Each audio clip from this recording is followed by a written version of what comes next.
Today we'll be doing this rotatey, slidey kind of rotation effect. I hope you like it. Let's get to it.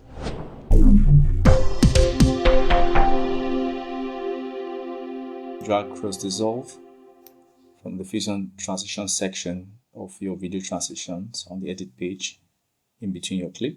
Right click on it, open in fusion page. Create some space, disconnect this, delete cross dissolve. Now bring media into down there, move it up by holding the middle mouse button. Let's add a merge node and another merge node here. Connect media in 1 to the foreground of merge 1, media in 1 to the foreground of merge 2. Drag a background node here. Let's position media in 1 well so it looks nicer. Then this background node connect to the background node of merge 1. Background node connect to the background node of merge 2. This background node, drop the alpha to 0. Let's go to merge 1. That's merge 1. Let's go to merge 2 here and drag it to viewer 2, and there it is. Now I want to create a mask that splits this thing in half so that merge 1 shows only one half and merge 2 shows the other half. So we drag a rectangle node. So we connect the rectangle mask to the mask input of merge 1 and the same rectangle mask to the mask input of merge 2. Let's do that again. Yeah, there it is. So for rectangle 1, I want the width to be still 0.5 but the height to be 1. Then we move the x value to the side so that it's just the first half of the page, which is about 0.25. Now if we want merge 2 to now show this other half, we can go to merge 2 settings and go to apply mask inverted. So we have the two sides of the single footage. For merge 1, we click on it, we add a transform node. Merge 2, we add a transform node. So what we want to do is make it that when we move this up, this goes down. That's transform 1 moves up, transform 2 moves down. To do that, that means we need to be adding a value to the y value of transform 1 and subtracting the same value from transform 2. So we create a control for that. I want to create that control inside background 1. To be able to identify this control node well, I rename background 1 to control. Right click on it and click on edit controls. I'll call that control move. I want it to be under the user tab. Then I want it to be animatable because I want to animate it using anim curves. Then I want it not to be an integer, but the default value should be 0. Then the range should be from -20 to 20. You can pick a screw control and say OK. So you see that we have a user tab here and we have this move here. So I right click on this, modify with anim curves. Go to modifiers, put this at 14, and we go to ease in, put this on sign, ease in, ease out, sign. And we go to transform 1.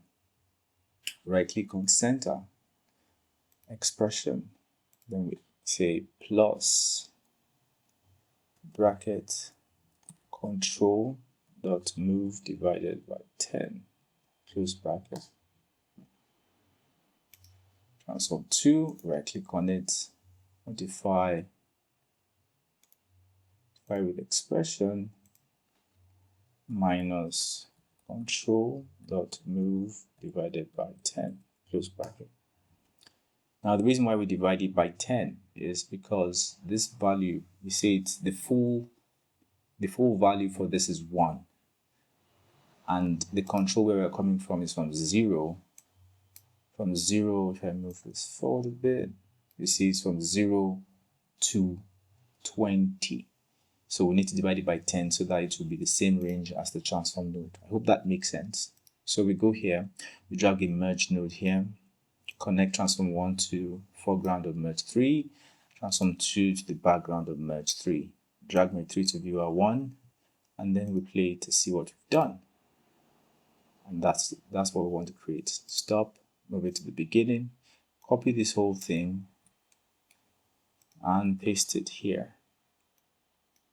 And we connect merge 2 to the foreground of merge 1 underscore 1, media in 2 to the foreground of merge 2 underscore 1, right?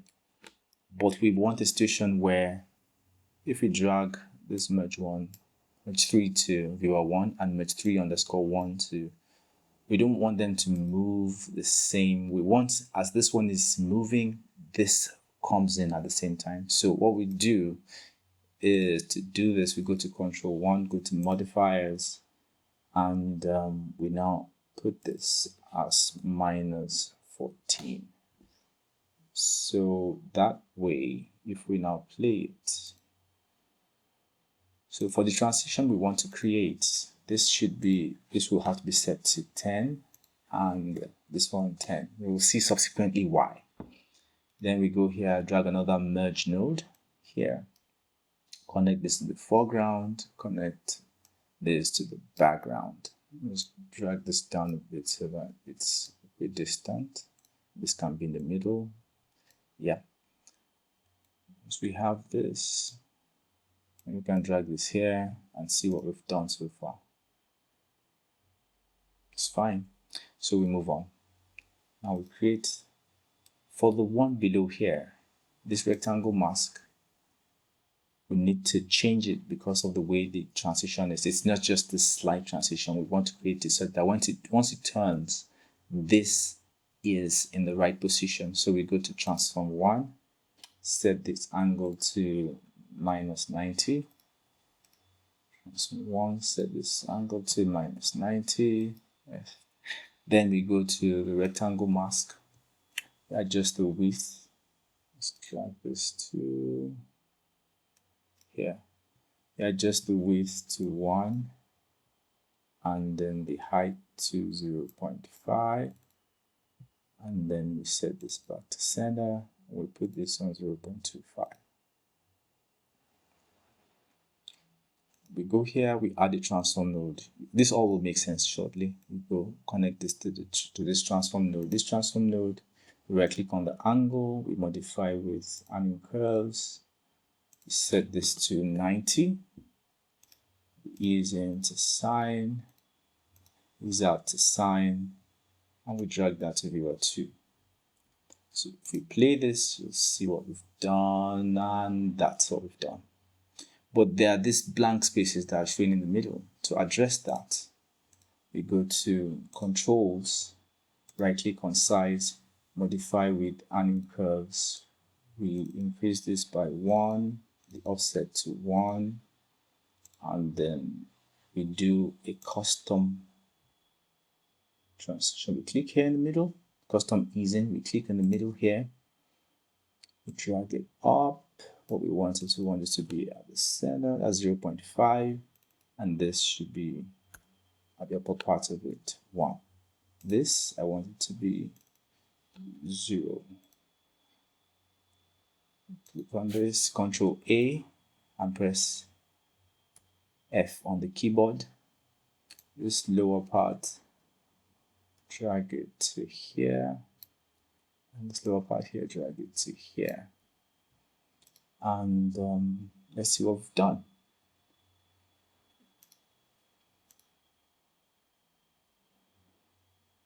And that is the transition, guys.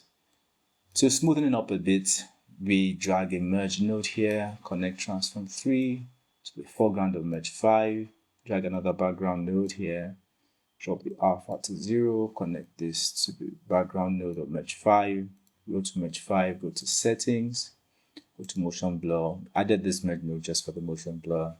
Then you can increase the value quality to 5. Let's just say the shutter angle to 360.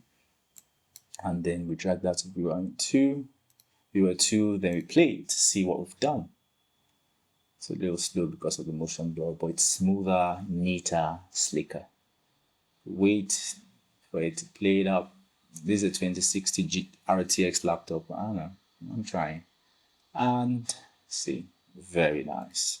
We go to there, then we connect this to media out. We make this into a macro. I need to create a pipe router here. So I hold down Alt on the keyboard, click on there. Then I make sure that the connection from here goes here. I do the same thing for media in 2. Hold down Alt on the keyboard, click, drag it there, and connect this to there. So we now select it, create the macro. Make sure we select media in 1 first, then we select media in 2. And right click on it, create macro. For now, we say save as group. Go to Fusion, scroll down to templates, edit, transitions, give it a name, sliced slide. All right, and say save. And close it. You can go to the edit page. You can create a copy of this node. So I click, copy, drag it to here, click here, paste, delete this first resolve in the middle, then search for sliced. So it's not showing. If it doesn't show when you search for it here, it means you need to restart Davinci Resolve. So we'll restart Davinci Resolve. Let's search for it again. Sliced slide. So we drag it here, then wait for it to cache. Shouldn't take too long.